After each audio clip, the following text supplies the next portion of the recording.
সোনার বাংলাটা দুর্নীতিতে চ্যাম্পিয়ন হয়েছে, কিন্তু বেত লাগে নাই, অস্ত্র লাগে নাই, সরকারের একটা টাকাও আমাদের পেছনে খরচ করা লাগে নাই। এদেশের উলামায়ে কেরাম পায়ে ধরে ধরে কোরআন হাদিস হাতে নিয়া চোখের পানি দিয়া কান্না করে বুঝাইয়া বুঝাইয়া এই দেশের লক্ষ লক্ষ মানুষ বেনামাজি ছিল নামাজি বানাইছি। সন্ত্রাসীরে সন্ত্রাসের রাস্তা বাদ দিয়ে এখন নামাজের মুসাল্লায় দাঁড় করাইলো। বেপর্দাওয়ালা পর্দা করে, সুদখোর সুদ ছেড়ে দিয়েছে। এই জন্য আমি চিৎকার দিয়া বলি রে জাতি, ভালো করে লিখে রাখো, উলামায়ে কেরাম নিঃস্বার্থভাবে এই দেশকে এই জাতিকে যা দিয়েছে আর কেউ দিতে পারে না। এই জন্য যুবকদের বলি রে যুবক, 1, 2, 3, 4, 500 টাকাও যদি তোমার যায়, তুমি কালকে একটা পেস্টুন বানায় রাস্তার মোড়ে মোড়ে টানায় দাও। আমি আল্লাহর জাতের কসম করে বলে গেলাম, লিখে লিখে টানায় দাও। এই দুনিয়ায় কত বন্ধু পাইছো, কত বান্ধবী পাইছো, আল্লাহর কসম একবার, আল্লাহর কসম দুইবার, আল্লাহর কসম তিনবার, ওয়াল্লাহি বিল্লাহি তাল্লাহি সবগুলো স্বার্থপর, একজনও স্বার্থহীন নাই। স্বার্থপর সব ধান্দাবাজ পাইছো তোর বন্ধু। একটু যদি স্বার্থে আঘাত লাগে মোবাইলটা বন্ধ করে দেয়, স্বার্থে আঘাত লাগলে দল থেকে সদস্যের নাম কাটে না, কল্লা পর্যন্ত কেটে দেয়। ঠিক নি?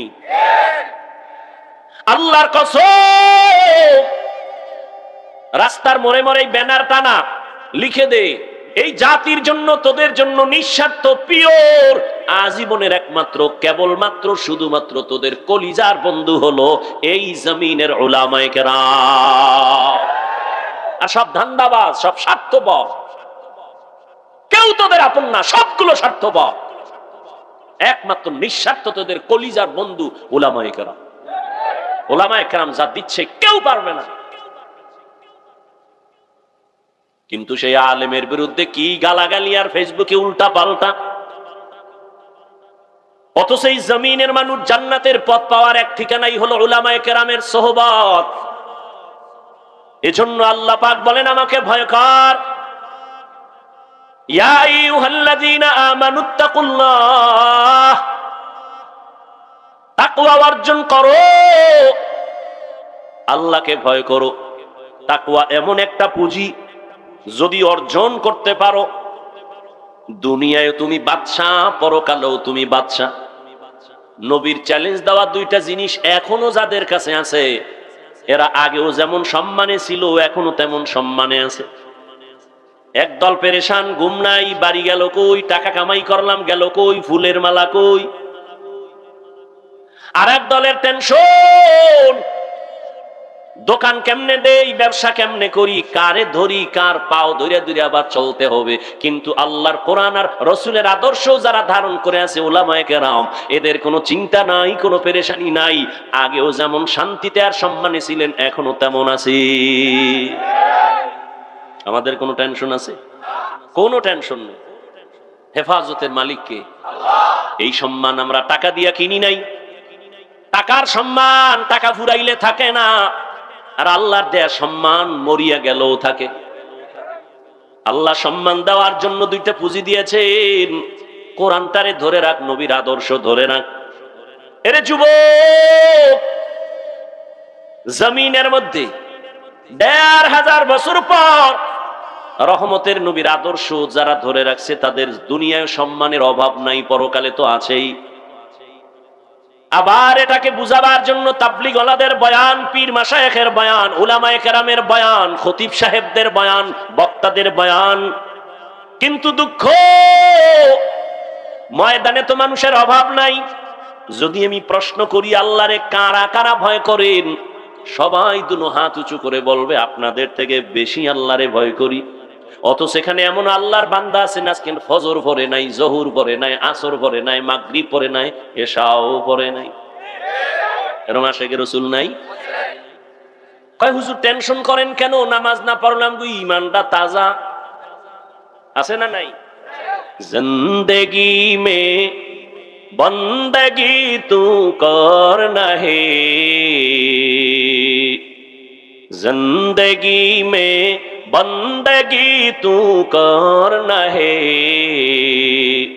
जिंदगी बे बंदगी शर्मिंदा है, जिंदगी बे बंदगी शर्मिंदा है। दुनिया में हो दुनिया का तलबगार न हो, बाजार से गुजर हो खरीदार न हो। ये दुनिया एक मिसल कागज फूल है, ये दुनिया एक मिसल कागज फूल है। जिंदगी में बंदगी तू कर है,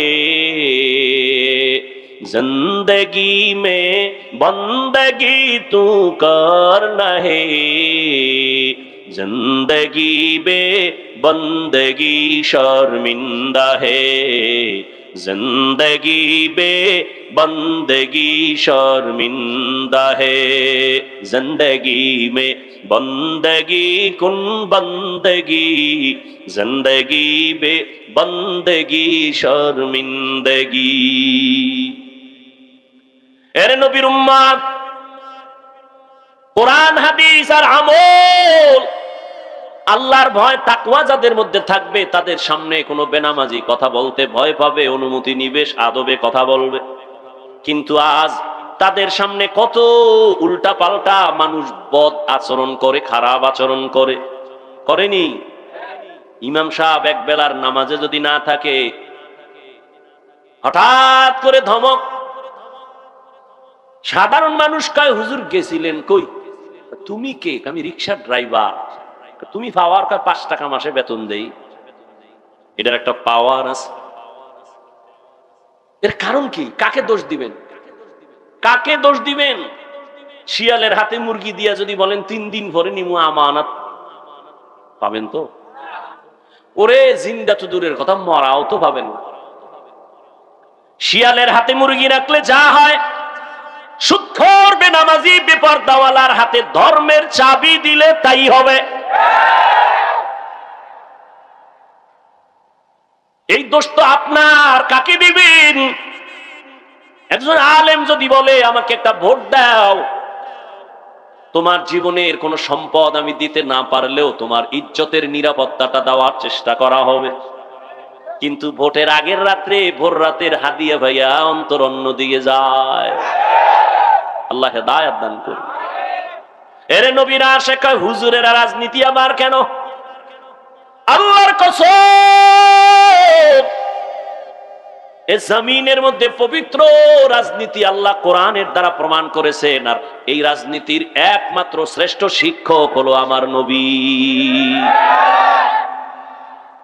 হ্যাঁ, তোমার পচা রাজনীতি ইসলামে নাই, সেটা মেনে নেওয়া যায়। ইসলামে কেমন রাজনীতি? মালিক আর গোলাম এক প্লেটে খাবে, কোনো ভেদাভেদ নেই, বৈষম্য নাই। ইসলাম এমন রাজনীতি যে ইসলাম যখন চালু হয়, হিন্দু নিরাপদে থাকে, বৌদ্ধ নিরাপদে থাকে, সবাই নিরাপদ জীবন যাপন করে, কার উপরে আক্রমণ করে না, কার উপরে জুলুম করে না।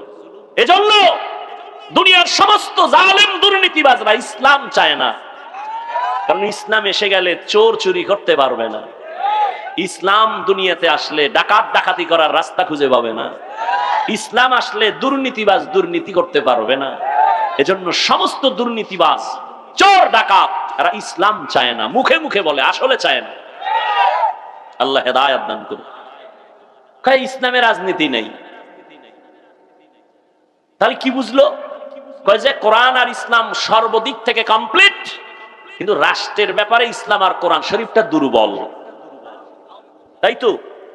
কোরআন শরীফ দুর্বল না রাষ্ট্রের ব্যাপারে? তো কেন বলে ইসলামে রাজনীতি নাই?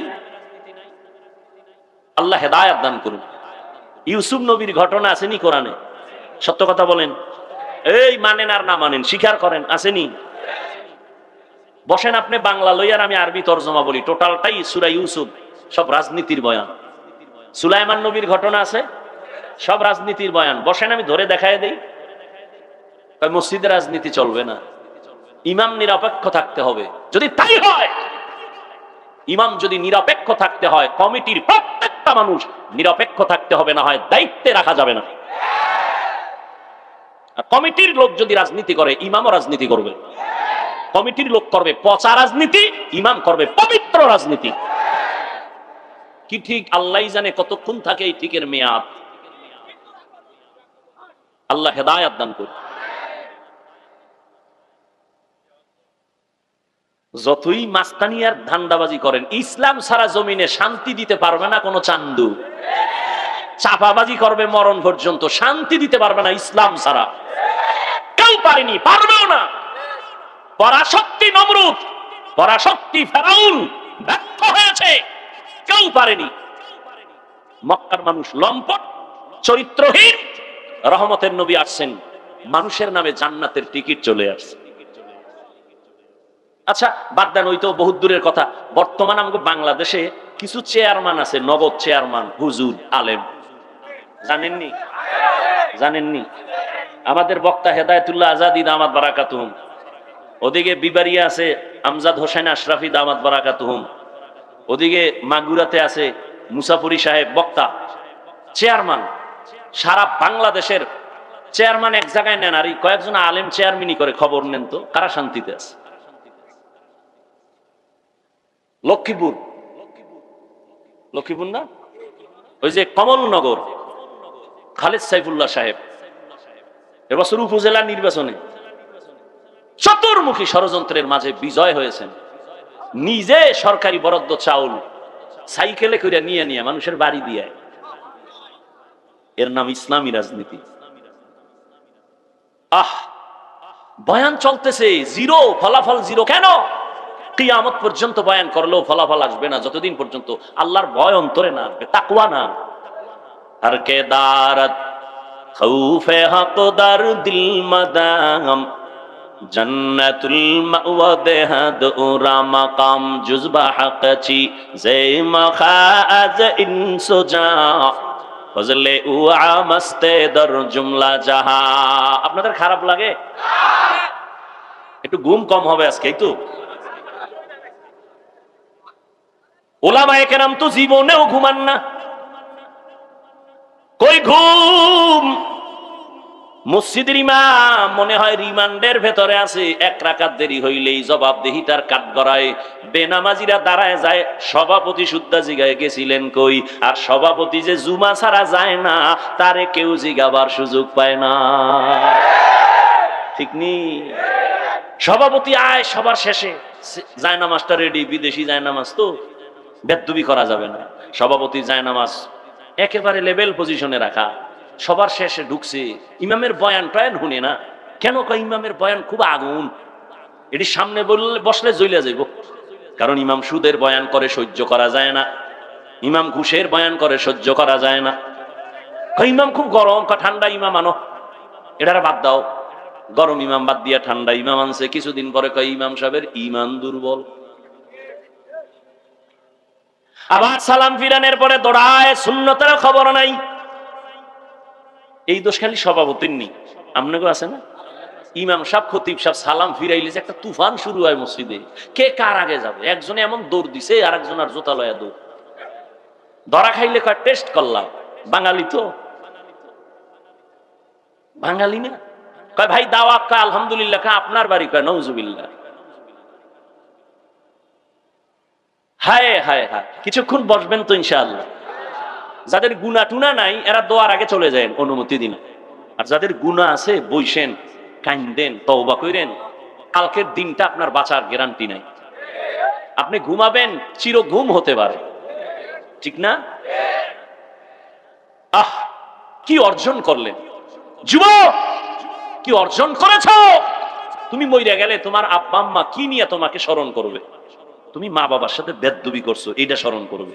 ছেলেটা খুব বেয়াদব ছিল, ছেলেটার চরিত্র খুব খারাপ ছিল। মা বাবা এগুলি খুব দোয়া দিবে, দোয়া। আর ফেরেশতারাও রেডি হয়ে আছে দোয়া কাজে লাগাবার জন্য। আফসোস, কবি নজরুলের ইতিহাস পড়ো, কত গর্ব করো।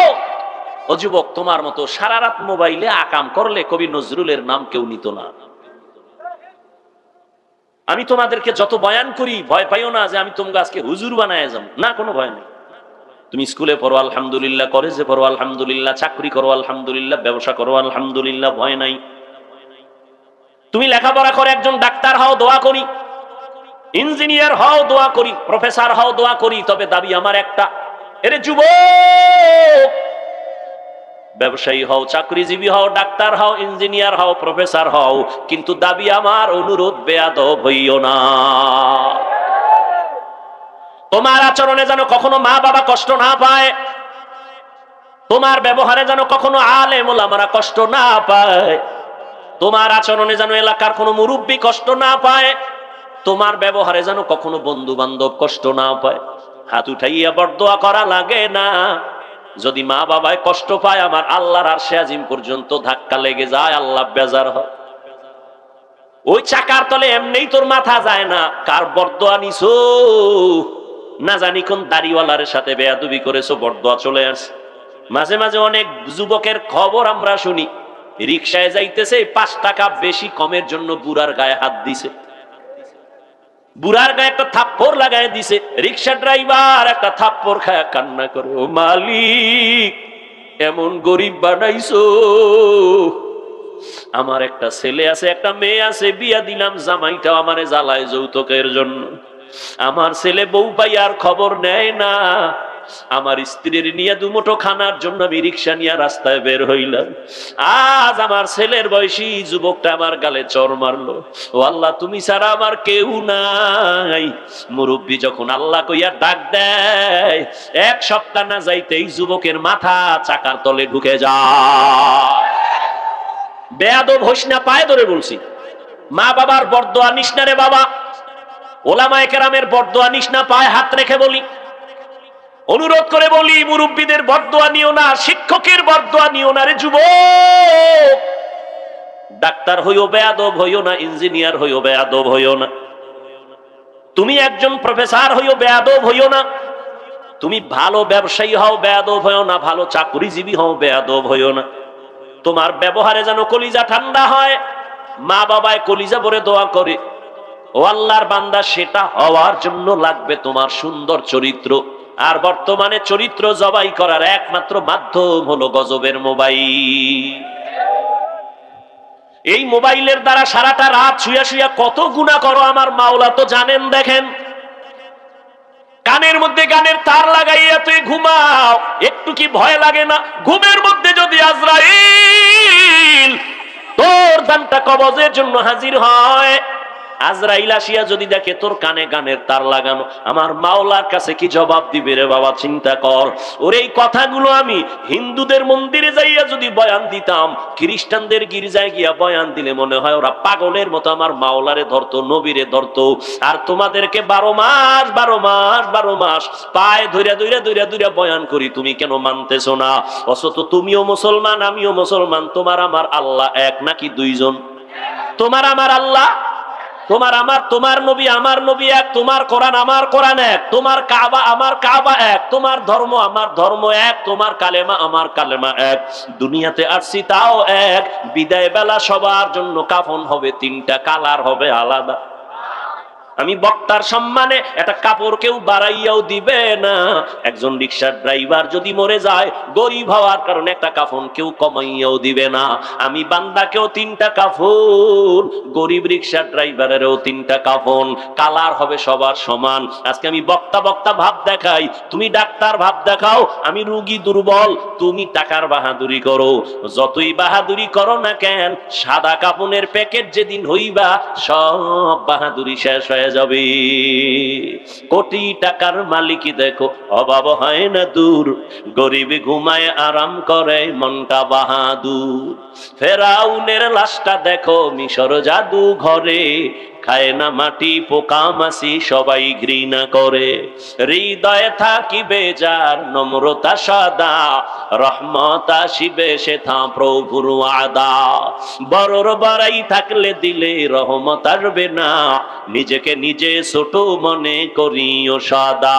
উঁচু জমিন থেকে পানি নিচু জমিনে যায়, তেমনি খোদার রহমত আসে নম্রতার হৃদয়। ভোগবিলাসের বাড়ি গাড়ি পরে রবে সব, থাকতে সময় স্মরণ করো আল্লাহ আমার রব। ও আল্লাহর বান্দারা, মরিয়া গেলে কি রেখে যাইতেছো চিন্তা করো। ওরে তোমার ভেতরে এত পাওয়ার আর এত মেডিসিন আমার আল্লাহ দিয়া রাখছেন, এত মেধা, যদি তুমি কাজে লাগাইতে পারো, তুমি একা যুবকের দ্বারা আমার আল্লাহ পুরা দুনিয়াটা তোমার হাতের মুঠায় নিয়ে আসবেন, কন্ট্রোল পাওয়ার দিয়ে দিবেন। তুমি একা যুবকের দ্বারা সম্ভব পুরা বাংলাদেশ নিয়ন্ত্রণ করা, সেই মেধা তোমার মধ্যে আছে, কিন্তু মোবাইল চালাইয়া সব তুমি ধ্বংস করতেছো, খবর নাই। তোমার সুন্দর চেহারাটা নষ্ট করতেছো এই গুনাহ মোবাইল দেখে দেখে। তোমার কানের পাওয়ার গুলো নষ্ট করেছো মোবাইলের আওয়াজ নিয়ে। ওরে আমি হুজুর বলি, তোমার কানে ঢুকে না? গুগলে সার্চ দিয়া দেখো টাচ মোবাইলের দ্বারা শরীরের কি ক্ষতি হয়, খবর নাও। সেখানে টাইওয়ালা তোমাকে ফাদার বসা, তোমাকে অভিভাবকরা বসা, হুজুরদের তো মানবা না। হুজুরেরা পাও ধরে দুইটা কয় কানে ঢুকে না। আর পুলিশ যখন লাঠি লইছে না, মাস্ক পর, হাত ধো, এখনো দই, করোনা গেছি কবে, এখনো দই, আমারও কয় দুইবেন নি। আর আলেমরা যে পাও ধরে ধরে বয়ান করছে, দুই হাত দুইয়া খাইতে বস, এটা মদিনার সুন্নত, কেউ কাজে লাগায় নাই।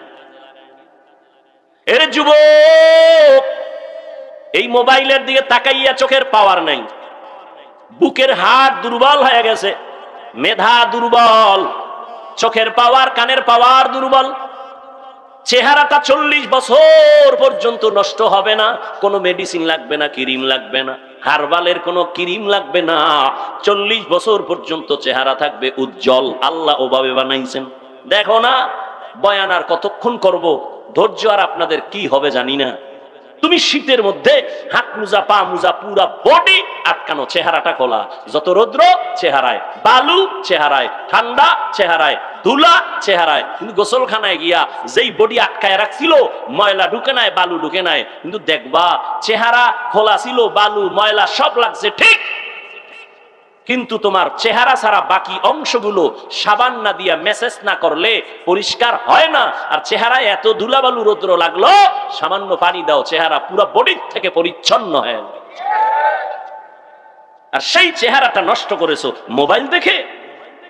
মাত্র 25 বছরের ছেলে, 30 বছরের ছেলে, চেহারা দিয়ে তাকান যায় না, ঘৃণা লাগে, গুনাহ করতে করতে চেহারাটা নষ্ট করে ফেলেছে। চেহারার দিকে তাকাইলে মায়া লাগার কথা, মায়া লাগে না, ঘৃণা আসে। শুধু এই গুনাহ সারাটারা তোমার জীবনের এই অর্জন, অথচ তুমি একজন ডাক্তার হবা, বিশ্বময় তোমার সুনাম ছড়িয়ে পড়বে। তুমি একজন ইঞ্জিনিয়ার হবা, বাংলাদেশের সুনাম তোমার দ্বারা অক্ষুণ্ণ থাকবে রে যুবক। মোবাইলের গুনাহ থেকে নিজেরে বাঁচাও, আল্লাহর ভয় অন্তরে জমা করো, তাকওয়া।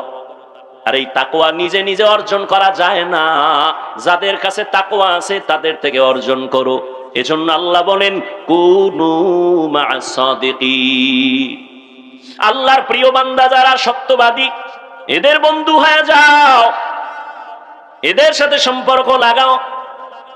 প্রবাদ আছে তো, সৎসঙ্গে স্বর্গবাস, অসৎসঙ্গে সর্বনাশ।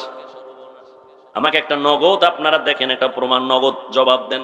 এই যে এখানে ওয়াজে বসছেন, আল্লাহকে সাক্ষী রেখে বলেন, এখানে যে বয়ানগুলো শুনতেছেন, একটু কি অন্তরে ভয় হালকা হলেও আসছে না আসে নাই? অন্তরে একটু ভয় আসে নাই? তাহলে 1 ঘন্টা বয়ান শুনলে যদি অন্তরে ভয় আসে, আখিরাতের কথা স্মরণ হয়, গুনার জন্য ভয় লাগে, মরার ভয় লাগে। যদি আপনি বছরকে বছর আলেম ওলামাদের সঙ্গে থাকেন, মনে হয় যেন আপনি গুনাহমুক্ত হইয়া জান্নাতের ঘেরান নিয়ে কবরে যেতে পারবে।